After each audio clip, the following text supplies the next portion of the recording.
Welcome to the round of 64 in the Deca Starter Deck Tournament. The top 32 get paid, so this is the money bubble round. Very important to win this round, because if you lose it, then you did the worst possible thing, meaning that you played the most amount of starter deck matches, and you did not make the money. So here, we are going first, which is optimized, but we need to get a good draw here. I don't like the dagger or the APEP. I'm going to get rid of the APEP, but you could honestly go either way. Toss the dagger and the double dealer. Yeah. So the question is, do I want to burn my pip on turn 1? Play the Ronalyn dude. And I think the answer is no. Yeah, I'm going to go ahead and play this Ronalyn dude. Jeez, there's a lot of Ronalyn's here. The Ronalyn family reunion. Next turn we have the option between this and this. Neither of which are good, but one of which will be played most likely. So they're going to go ahead. They're going to slap their Ronalyn on the board, yeah. So I can either play my Ronalyn, trade and ding, or play a Barricade. I think Barricade's the smoothest. So this actually can get some value because we can place it here or something and be wildly annoying. He can use the GP and then swing, which is kind of down on tempo, but it does get them an extra card. This is not a very appealing swing either. So it's a slightly awkward position for our opponent. I imagine they probably just play another minion here, unless they don't have one. And if they don't have one, then just GP and face makes the most sense. Because hitting here doesn't make much sense at all, just GP there. So I think they'll either go face or play another minion. Okay, so they're going to go face, draw a card with the Ronalyn World Worshipper. Yeah, something like that. It has a name, I promise. Okay, we draw something great on curve. We like to see that.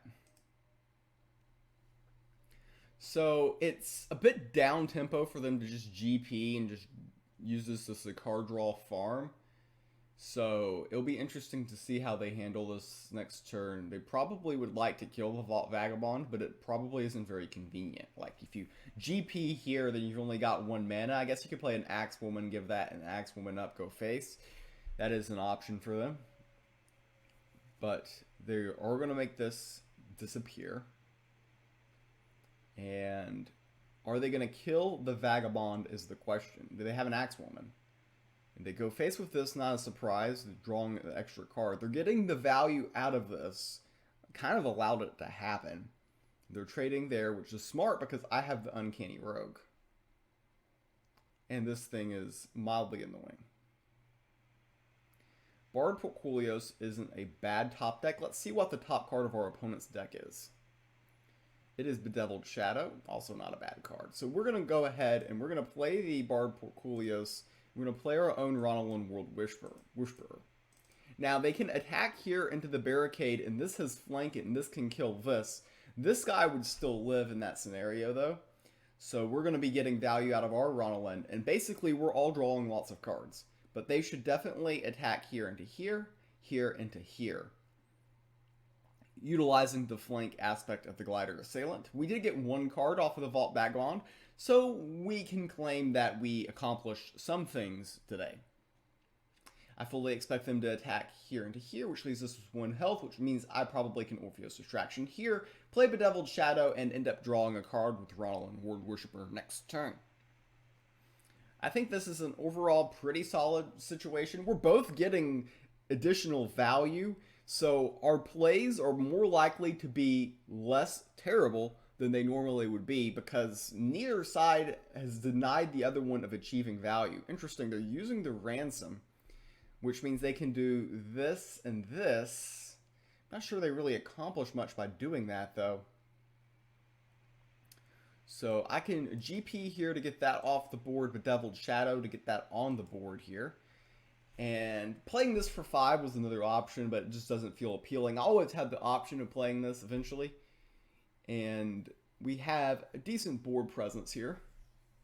Okay, they're going to use Orpheus Distraction. They're going to weaken this minion. No surprise there. I have the option of playing the Apep or the Vagabond. I don't need the other front line here necessarily, but it is very tempting. It's just a 2/6 minion. I think we do this. I have the option to buy from the Sanctum. The Battle Oryx is not a bad card at all, and neither is the Vow of Champions. So we're going to have options in the Sanctum a little bit later here. This might just die to a poisoned dagger. They might attack here, play the poisoned dagger, rip here, and this would get deadly, and then we use our GP to rip this off and maybe play a poisoned dagger or maybe play a Battle Oryx is another option. But we're currently kind of at a standstill here. The thing is even if they attack here, I always have the GP to finish. We have Poison Dagger and Spike T to rip anything else that he might play this turn.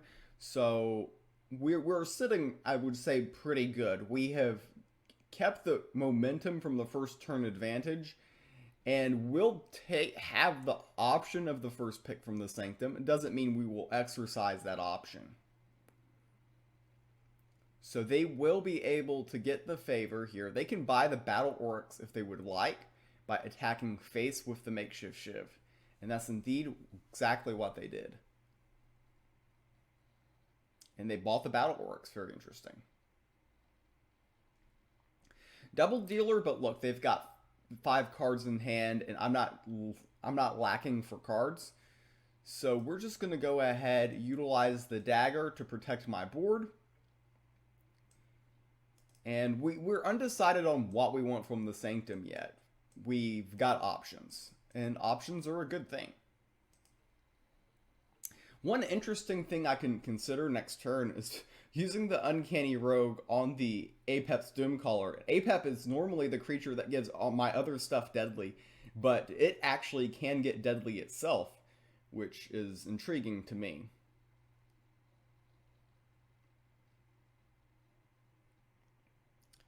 So they're adding onto their board presence here, and they're just going to chip away at Apep. Does make some sense. What I'm going to do is I'm going to go ahead and give Apep deadly, so we'll just take this out. And we'll go face. And we'll play the Shield Maiden for board presence. We've always got the option of buying the Vow of Champions. And when this dies, this gets deadly. Though he can attack here, this, and GP. I don't think he can really GP this turn, just to remove these 2 minions. He's getting very low on health.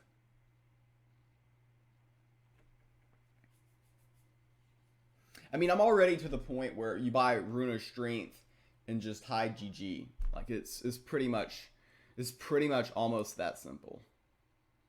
And if he attacks here and then attacks here,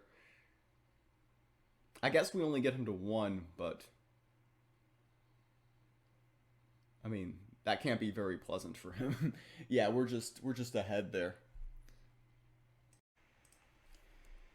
So I had an error in the recording, but we didn't miss much. We just missed the mulligan phase. This is game number 2. We won game number 1. This is the round of 64. So have this on 1, have the option of this or this on 2, either of which are a very good minion to play. Probably if he plays something on the board that's juicy, the Barb Portcullis is likely to line. If he doesn't, then the Bedeviled Shadow is likely to line. If he plays like a Barricade or a Barb Portcullis, I'll probably go with Bedeviled Shadow. If he plays a proactive minion, I'll probably go with Barb Portcullis. That is the situation for us right now. He's going on the rope, which signals that he may or may not have multiple options, or maybe running to the other room to get a donut, which, honestly, if you're playing starter deck tournament, the second option is a little bit better.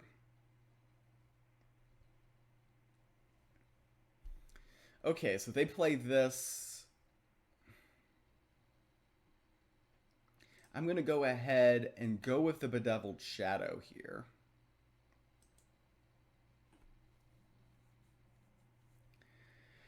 The barred portfolios, again, I'm okay if these end up trading, though mine is gold and theirs is plain. So I probably shouldn't make that trade. But I'm okay if that ends up happening. I've got a lot of lines next turn I can take. Like this, GP, this is definitely a line. They are living life on the rope at the moment. Will they make this trade? Will they not make this trade? That is the question. And that is the answer. Not a bad card to draw. We're going to go ahead, remove the barricade. Yeah, and we're going to go ahead and play barred portfolios here. So this is a situation where there's a lot of places he wants to use his god power. He wants to use it here. He wants to use it here. He wants to use it everywhere, right? But it's just so down tempo to do it. And I'm betting on that his card advantage of hitting here is going to be offset by the tempo lost by doing so. And by card advantage, I mean we killed this barricade, so it's like trading this for the barricade and losing 1 health on here. It's not like we're actually losing card advantage. It's just difficult. So he's doing this, which is going to let us GP, trade face. Okay, I think we definitely like this. So GP there, make the trade here. And the question is do I want the Ronalyn or the Glider Assailant? I'm going to go with the Ronalyn here. We would like some cards. We're running a little bit low. Granted, we have the option of playing both of these next turn. And if they've got an Axe Woman to kill this, it is what it is. Okay, they've got a Vault Vagabond. Secrets Broker. We will play this first, so we draw a card, and then we will attack with this. Order of operations, kids. So we know that the top card of their deck is Glider Assailant, but they also get a card from this, so we don't know what they're going to get from that. So they just drew Glider Assailant. And the top card of my list may very well be Vanguard Axewoman.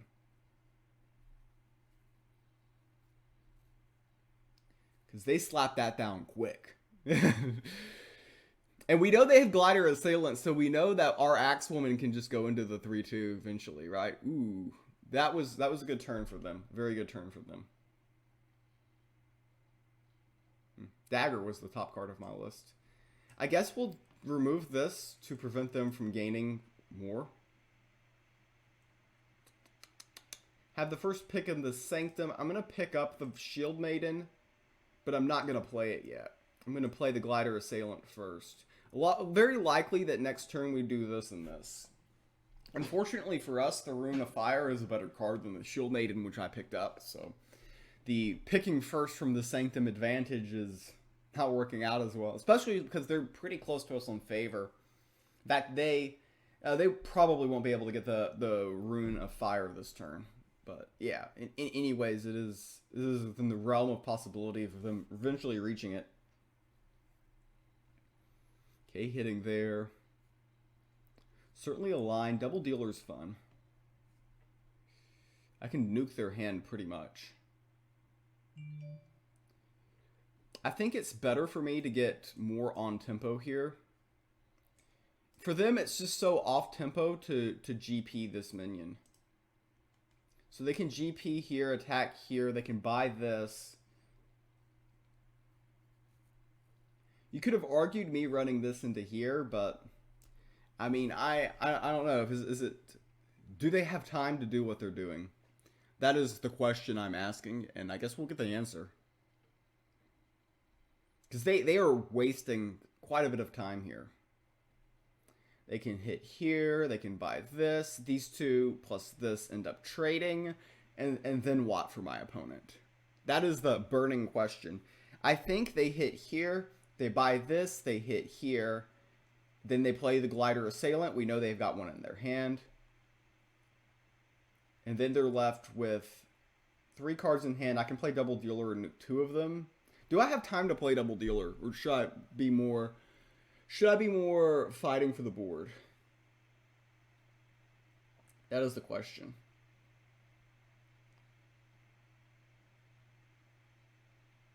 Ransom, okay. Ransom and Rune of Fire up from the Sanctum. Gotcha. Stack the deck's worst card ever. So I can play this, or I can play Double Dealer. I'm going to play Double Dealer, so we have a chance of getting rid of their Rune of Fire, which is just fun and annoying.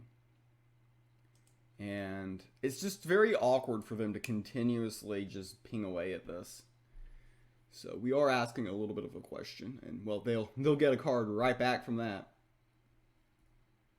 Was hoping to really inconvenience their hand. But that's why you shouldn't hope, kids. I can Double Dealer again. It's just too slow, though.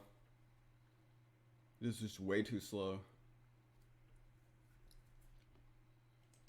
Yeah, I think that Double Dealer may have been a little bit too down tempo for us originally. We're just try to gain some tempo here by playing all of these. Like this into here, this into here, this into here, and then the trades. If we neutralize, we've got the card advantage of the other Double Dealer. Potentially. And if they've got Double Dealer, they could hit this minion, which costs too much, or they can hit Stack the Deck. Of course, I could have hit their Stack the Deck too, which is bad. There's a 50% chance they're holding Rune of Fire. When I played my first Double Dealer, I took 2 cards out of their hand, and they had 4 cards in their hand at the time. So there's a 50% chance that Rune of Fire was not taken from the list. Interesting. Doing that. It's a bit down tempo.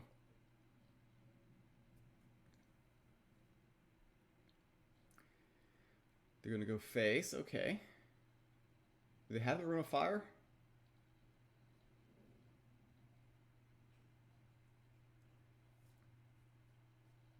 Okay, interesting.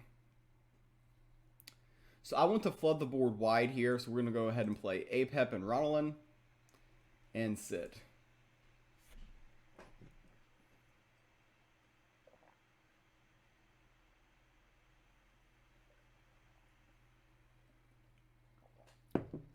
This can hit here. They can hide here, and then they can go face with this. They can almost purchase the form of power in the Sanctum.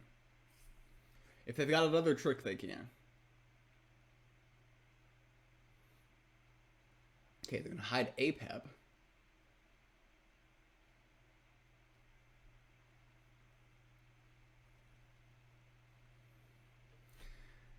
So this hits here. This goes somewhere.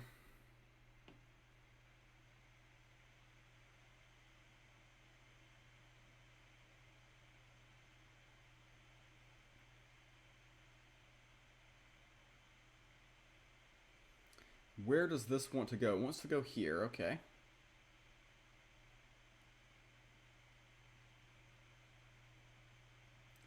So they're doing a good job of flooding the board right now, which is very annoying.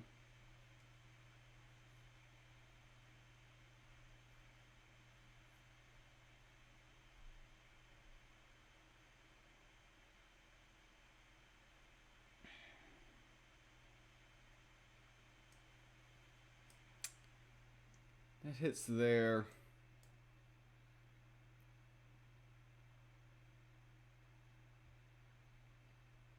We have way too many cards in hand.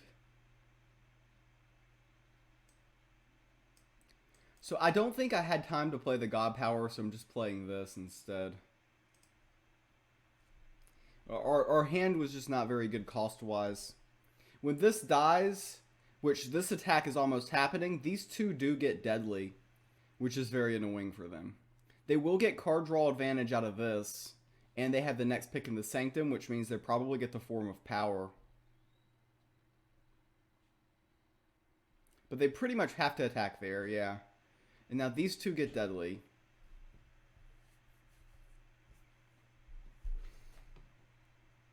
Okay. So they get a huge value out of the Achillean's Dedicant there. They're going to draw 2, but we're probably going to play double dealer and rip that. The problem is the double dealer is just going to be too slow. Yeah, we're just going to be way too slow here.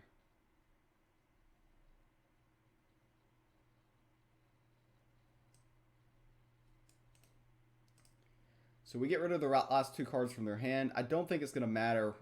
Again, we are a little bit too slow.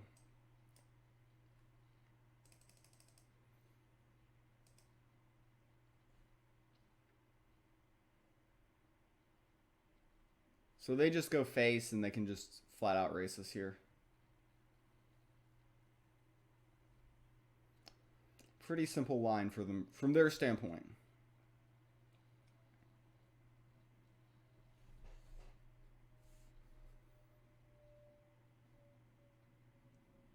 And I don't know of a way to prevent lethal next turn with this deck, because this deck is very bad.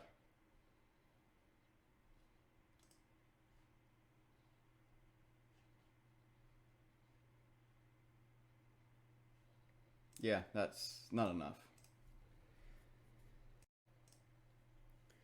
Welcome to game number 3. The third game out of 3.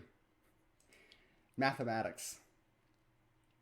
So, we can play this on 1, but I would prefer to do something else. You can play this on 1, this on 2, this on 3. Having early drops is just good, because you're not guaranteed. You're never guaranteed at this list. They'll draw another 2 Amigo for the Ronalyn, but then if they've got Axewoman, they kind of wreck us. Let's just go for it, chat. If we can get value out of this, I think it could be a pretty big deal. And they've got the Axewoman. Every time I've done that move, my opponent has had the Axewoman. And every time my opponents have done it to me, it's worked. That's my take on the situation. So they had the Axewoman. I mean, I have an Axewoman too, but it doesn't matter. So we went for the memes and it didn't work. I guess technically all we lost was a pip there, though.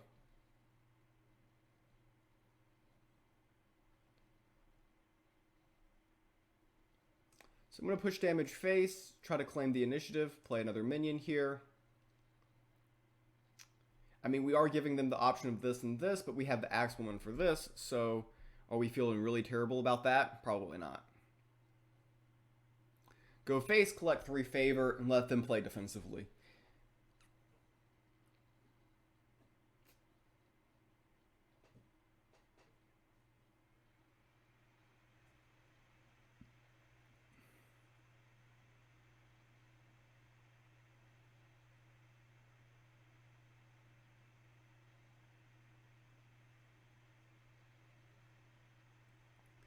Our opponent is on the rope here.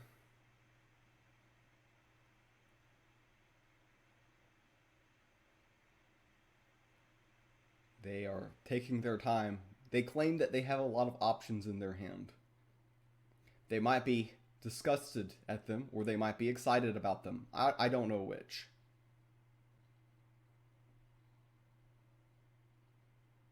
They're going to trade, or they're going to do this and this? Ooh. Maybe they were disgusted with their options, because that did not look like a good line. That didn't look like a line of somebody that had good things to do. Let's put it that way. Meanwhile, we're on curve with this. Got Ransom for anti-tempo, and have this. Like, if they were to play APEP, I think Ransom, like, perfect, right? They can pip to just deny us favor and get some favor for themselves. I think the Ruin of Strength is definitely the best card on the Sanctum as of right now. And we'll just stay on curve. APEP, pretty clean. Now, we don't really have a line next turn, and they could easily give this Deadly, which would be very annoying. So that's one thing to keep in mind. But there's no way for me to prevent that, obviously. It's the 3-3. Double Vault Vagabond. Very intriguing.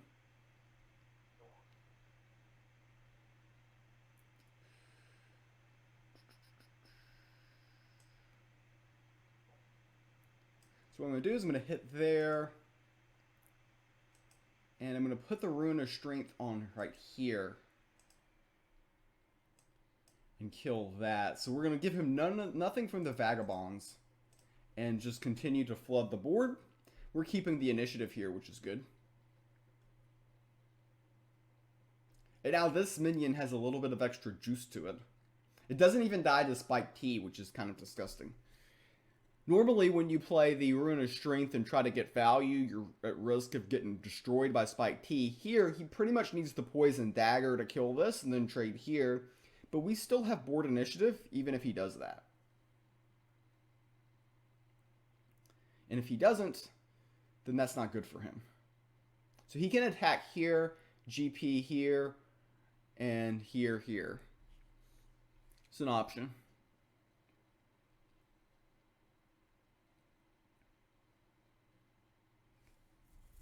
I didn't say it was a good one, but it is an option. Is he going to trade this off here?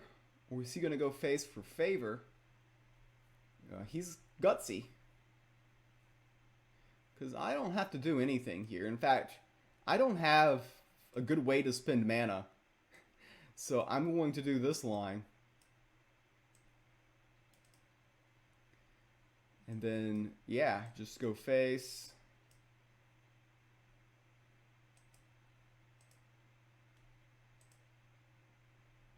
I think if we make Apep big, it's rather annoying. Yeah, he didn't want any part of that. He didn't want any part of that. All right, we advanced to the round of 32, and it is what it is.